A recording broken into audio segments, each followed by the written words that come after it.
அகிலம் டிவி நேயர்களுக்கு வணக்கம். இன்றைய நாளுக்கான காலை நேர பிரதான செய்திகள். விரிவான செய்திகளுக்குள் செல்லும் முன்னதாக முதலில் இன்றைய தலைப்புச் செய்திகள். அனுர அரசின் அடுத்த வேட்டை சிக்கப்போகும் அர்ஜுன் மகேந்திரன். திடீர் மரணமடைந்த கொத்தலாவல பல்கலை மாணவி வெளியான காரணம். வாகனங்களை கொள்வனவு செய்ய சரியான நேரம் மக்களுக்கு வெளியான அறிவிப்பு. கல்முனை தமிழர் பகுதிகளில் மீண்டும் காணி அபகரிப்பா, சமூக செயற்பாட்டாளர்கள் ஆவேசம். யாழ் போதனா வைத்தியசாலையில் சிகிச்சை பெற்று வந்த இளைஞன் உயிரிழப்பு. தமிழர் பகுதியில் செவ்வந்தியின் பாணியில் செயற்பட்டு வந்துள்ள போலீஸ் சட்டத்தரணி. கடத்தல்காரர்களின் கூடாரமாகும் இலங்கை அரசிடம் வந்த கோரிக்கை. நாட்டில் பல பகுதிகளில் 1 மணிக்கு பின்னர் மழை. தொடர்பான விரிவான செய்திகள். இலங்கை அரசியலில் வரலாற்றில் மிகப்பெரிய நிதி மோசடியாக கருதப்படும் மத்திய வங்கி பிணைமுறை மோசடியின் பிரதான சந்தேக நபரான முன்னாள் மத்திய வங்கி ஆளுநர் அர்ஜுன் மகேந்திரனை இலங்கைக்கு கொண்டுவர நடவடிக்கை எடுக்கப்பட்டுள்ளது. வெளிநாடொன்றில் மகேந்திரன் பதுங்கியுள்ள நிலையில் இலங்கைக்கு நாடு கடத்துவதற்கான அனைத்து சட்ட நடவடிக்கைகளும் எடுக்கப்பட்டுள்ளதாக அரசாங்கம் தெரிவித்துள்ளது. ஆகஸ்ட் மாதம் 23ஆம் திகதி லஞ்சம் அல்லது ஊழல் குற்றச்சாட்டுகளை விசாரிக்கும் ஆணைக்குழு தாக்கல் செய்த முறைப்பாட்டை தொடர்ந்து செப்டம்பர் 26ஆம் திகதி நீதிமன்றில் முன்னிலையுமாகுமாறு கொழும்பு தலைமை நீதிவான் உத்தரவிட்டிருந்தார். அதற்கமைய அதுவரை நாட்டிற்கு அழைத்து வருவதற்கான அடுத்த கட்டமாக சர்வதேச போலீஸ் பிடியாணை பிறப்பிக்க தேவையான அறிக்கையை தாமதமின்றி நீதிமன்றத்தில் சமர்ப்பிக்க குற்றப்புலனாய்வுத்துறை தயாராகி வருகின்றது. அர்ஜுன் மகேந்திரனை நாட்டை விட்டு வெளியேற அனுமதித்ததாக லஞ்சம் மற்றும் ஊழல் ஒழிப்பு ஆணையத்தின் இயக்குநர் நாயகம் ரங்க திசாநாயக்க மீது சில தரப்பினரால் குற்றம் சுமத்தப்பட்டுள்ளது. இந்த குற்றச்சாட்டுகளின் பின்னணியில் இந்த சட்ட நடவடிக்கை மிகவும் முக்கியமானதாக கருதப்படுகின்றது. அர்ஜுன் மகேந்திரனுக்கு எதிராக சட்டத்தை கடுமையாக நடைமுறைப்படுத்த லஞ்சம் மற்றும் ஊழல் ஒழிப்பு ஆணையம் நடவடிக்கை எடுத்து வருகின்றமை குறிப்பிடத்தக்கது. கொத்தலாவல பாதுகாப்பு பல்கலைக்கழகத்தின் சுகாதார அறிவியல் பீடத்தில் தாதியர் மற்றும் குடும்ப சுகாதார பட்டப்படிப்பை பயின்று வந்த 3ஆம் ஆண்டு மாணவி உயிரிழந்தமைக்கான காரணம் வெளியானது.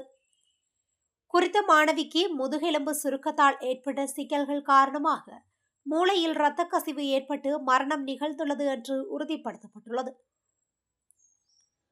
கொத்தலாவல பாதுகாப்பு பல்கலைக்கழகத்தின் சுகாதார விஞ்ஞான பீடத்தில் தாதியியல் மற்றும் குடும்ப நல பட்டப்படிப்பை பயின்று வந்த 3ஆம் வருட மாணவியை உயிரிழந்துள்ளார். இந்த நிலையில் பெற்றோரின் தீர்மானத்துக்கமைய அவரது உறுப்புகள் அகற்றப்பட்ட பின்னர் மாணவியின் பிரேத பரிசோதனை நேற்று கண்டி தேசிய மருத்துவமனையில் மேற்கொள்ளப்பட்டது. இந்த பிரேத பரிசோதனையின் போது முதுகெலும்பு சுருக்கத்தால் ஏற்பட்ட சிக்கல்கள் காரணமாக மூளையில் இரத்த கசிவு ஏற்பட்டு மரணம் நிகழ்ந்துள்ளது என்று உறுதிப்படுத்தப்பட்டுள்ளது. சமர்ப்பிக்கப்பட்ட மருத்துவ அறிக்கைகள் மற்றும் சாட்சியங்களின்படி இது முதுகெலும்பு சுருக்கத்தின் சிக்கல்களால் மூளையில் ஏற்பட்ட இரத்த கசிவு காரணமாக ஏற்பட்ட திடீர் மரணம் என்று தீர்மானித்துள்ளனர். விலையேற்றத்தை தொடர்ந்து தற்போது சந்தை நிலைத்தன்மையை கொண்டிருப்பதால் நுகர்வோர் வாகனங்களை வாங்குவதற்கு இதுவே சரியான நேரம் என்று வாகன இறக்குமதியாளர்கள் சங்கம் கூறியுள்ளது. வாகன விலைகள் மீதான ஆன்மீக மேல்நோக்கிய அழுத்தம் தணித்துள்ளது. தற்போதைய சந்தை மிகவும் சமநிலையான நிலையை எட்டியுள்ளதாக சங்கத்தின் தலைவர் இந்திகே சம்பத் மெரட்சிகே கூறியுள்ளார்.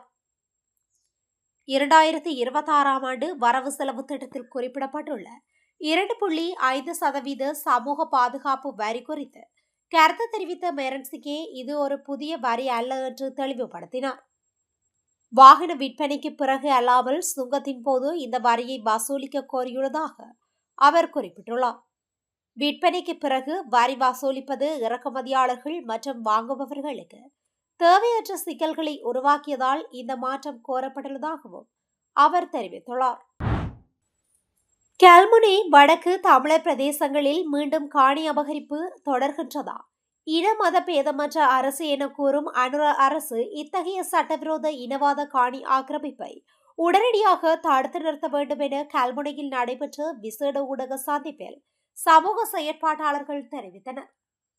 கல்முனை இலங்கை வங்கி சந்தியில் மேற்கு புறமாக உள்ள வீதியோரத்தில் சுதேச உணவு வழங்கும் கடை தொகுதி கட்டுவதற்கு தனியாரும் கல்முனை தெற்கு பிரதேச செயலக அரசு அலுவலர்களும் வந்து கட்டுமான பணிகளை இந்த பதற்ற நிலை தோன்றியுள்ளது என கூறப்படுகின்றது. இதனை அடுத்து கல்முனை ஊடக மையத்தில் நடைபெற்ற விசேட ஊடக சந்திப்பில் பிரபல சமூக செயற்பாட்டாளர்களான முன்னாள் கல்முனை மாநகர சபை உறுப்பினர் சந்திரசேகரம் ராஜன், பிரதீபன், மாதர் சங்க தலைவி திருமதி எஸ் நித்ய கைலேஸ்வரி ஆகியோர் ஊடகங்களுக்கு ஆக்ரோஷமாக விளக்கம் அளித்தனர். இதுபற்றி சமூக செயற்பாட்டாளர் சந்திரசேகரம் ராஜன் விளக்கம் அளிக்கையில், கல்முனை வடக்கு எல்லைக்குட்பட்ட பிரதேசத்தில் இவ்வாறு கட்டுமான பணியை மேற்கொள்வதாயின் முதலில் பிரதேச செயலாளரிடம் அனுமதி பெறப்பட்டதா? இல்லை, முதலில் ஒருவர் வந்தார், 30 வருட காணியுரிமை இருக்கின்றது என்றார்.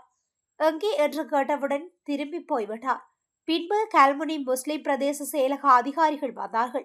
கடை கட்ட எங்களுக்கு வீதி அபிவிருத்தி அதிகார சபை அனுமதி இருக்கின்றது என்றார்கள். நான் உடனடியாக வீதி அபிவிருத்தி அதிகார சபையின் பொறியியலாளரை சந்தித்தேன். கட்டுமானத்துக்கு அல்ல, கண்டெய்னர் வைத்து தொழில் செய்வதற்கு அனுமதி வழங்கி இருக்கின்றோம் என்றார். அண்மையில் வீரமுனையில் வீதிக்கு சொந்தமான இடத்தில் மாவட்ட ஒருங்கிணைப்பு குழு கூட்ட தீர்மானம் எடுக்கப்பட்டும் ஒரு பெயர் பலகையை கூட நாட்ட முடியாத இந்த வீதி அபிவிருத்தி அதிகார சபை இன்று இதற்கு அனுமதி வழங்கி இருக்கின்றதா? அதை கேட்பாரும் இல்லை, பார்ப்பாரும் இல்லை. விரைவில் தேர்தல் வருகின்றது. அதற்காக இந்த இனவாத செயற்பாட்டை முன்னெடுக்கிறார்கள். ஆகவே தமிழ், முஸ்லிம், சிங்கள மக்கள் இதற்கு பின்னால் சிக்கிவிடக் கூடாது. எனவே மக்கள் விரும்பாத இந்த கட்டுமான பணியை உடனடியாக நிறுத்த வேண்டும் என குறிப்பிட்டுள்ளார். ஜாலில் வலிப்பு ஏற்பட்ட இளைஞன் யாழ்ப்பாணம் போதனா வைத்தியசாலையில் சிகிச்சை பெற்று வந்த நிலையில் உயிரிழந்துள்ளார். கோப்பாய் தெற்கு பகுதியைச் சேர்ந்த 29 வயதுடைய இளைஞனே இவ்வாறு உயிரிழந்துள்ளதாக தெரிவிக்கப்பட்டுள்ளது. குறித்த இளைஞனுக்கு கடந்த 7ஆம் திகதி காலை 9 மணிக்கு வலிப்பு ஏற்பட்டது. இதனை அடுத்து அன்றைய தினம் காலை 10 மணியளவில் யாழ்ப்பாணம் போதனா வைத்தியசாலைக்கு அவர் கொண்டு செல்லப்பட்டுள்ளார்.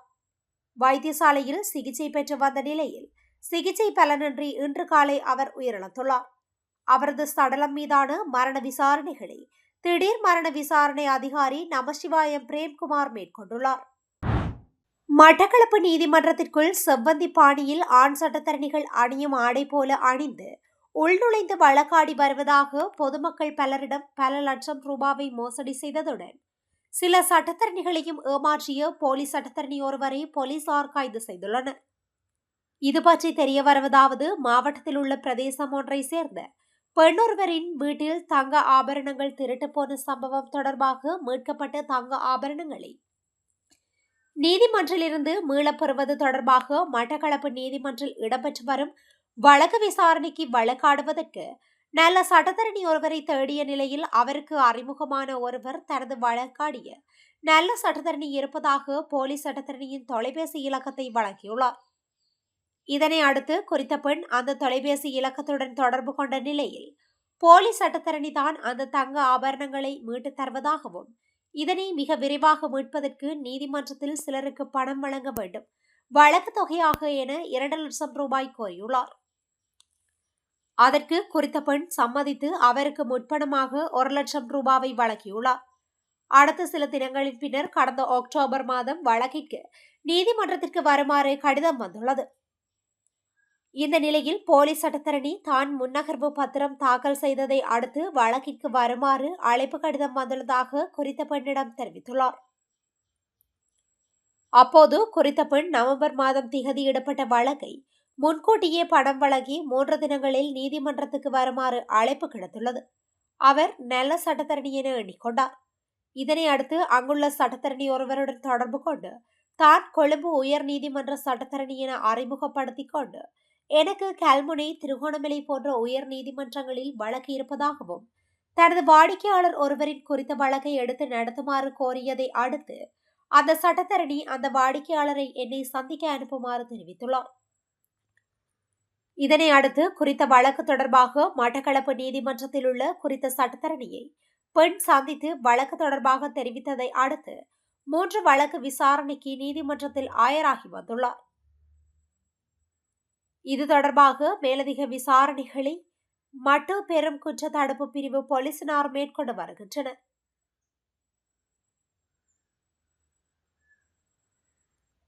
இதனைத் தொடர்ந்து சட்டத்தரணி என அடையாளப்படுத்தும் போலி வருகை அட்டை மற்றும் ரப்பர் முத்திரை, சட்டத்தரணி என வாகனத்துக்கு அடையாளப்படுத்தி ஒட்டப்படும் ஸ்டிக்கர், கழுத்து கடத்துப்பட்டி, கோட் சூட் வழக்குகளை கொண்ட 16 ஃபைல்கள் என்பன மீட்கப்பட்டுள்ளதுடன் அவரை விசாரணையின் பின்னர் நீதிமன்றத்தில் ஆயர்படுத்த நடவடிக்கை முன்னெடுக்கப்பட்டு வருவதாக போலீசார் தெரிவித்துள்ளனர். மத்திய கிழக்கில் தலைமறைவாகியுள்ள இலங்கையை சேர்ந்த 7 போதைப்பொருள் கடத்தல்காரர்கள் அதிகாரிகளிடம் சரணடைய விருப்பம் தெரிவித்துள்ளதாக தகவல்கள் வெளியாகியுள்ளன. குறித்த விடயத்தை பொதுமக்கள் பாதுகாப்பு அமைச்சர் ஆனந்த விஜயபால தெரிவித்துள்ளார். கொழும்பு மாவட்ட செயலகத்தில் தற்போது நடைபெற்று வரும் விஷ போதைப்பொருள் ஒழிப்புக்கான முழுநாடுமே ஒன்றாக எனும் தேசிய நிகழ்ச்சி திட்டத்தின் கொழும்பு மாவட்ட செயற்பாட்டு திட்டத்தில் கலந்து கொண்ட போதே அவர் இதனை குறிப்பிட்டுள்ளார். இதேவேளை டி சிண்டிகேட் என்றும் அழைக்கப்படும் தாவூத் இப்ராஹிம் சிண்டிகேட் தென்னிந்தியா மற்றும் இலங்கை வழியாக அதன் போதைப்பொருள் வலையமைப்பை விரிவுபடுத்துவதற்காக முன்னாள் விடுதலை புலிகள் இயக்கத்தினருடன் இணைந்து செயல்படுவதாக இந்திய உளவுத்துறை அமைப்புகள் உயர்மட்ட எச்சரிக்கையை வெளியிட்டுள்ளன. போதைப்பொருள் கடத்தலை எதிர்த்து போராட அரசாங்கம் ஏற்கனவே ஒரு பெரிய திட்டத்தை தொடங்கியுள்ளது என்றும் பொது பாதுகாப்பு அமைச்சர் கூறியுள்ளார். நாட்டின் பல பகுதிகளில் பெரும்பாலும் மழையற்ற வானிலை நிலவக்கூடும் என வளிமண்டலவியல் திணைக்களம் எதிர்வு கூறியுள்ளது. வளிமண்டலவியல் திணைக்களம் இன்று வெளியிட்டுள்ள அறிக்கையில் இதனை தெரிவித்துள்ளது.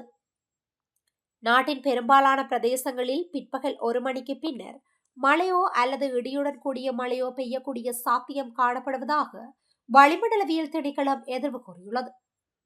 ஊவா, தென், சப்ரகமுவ மற்றும் மத்திய மாகாணங்களில் சில இடங்களில் 75 மில்லிமீட்டருக்கும் அதிகமான ஓரளவு பலத்த மழை வீழ்ச்சி எதிர்பார்க்கப்படுகின்றது.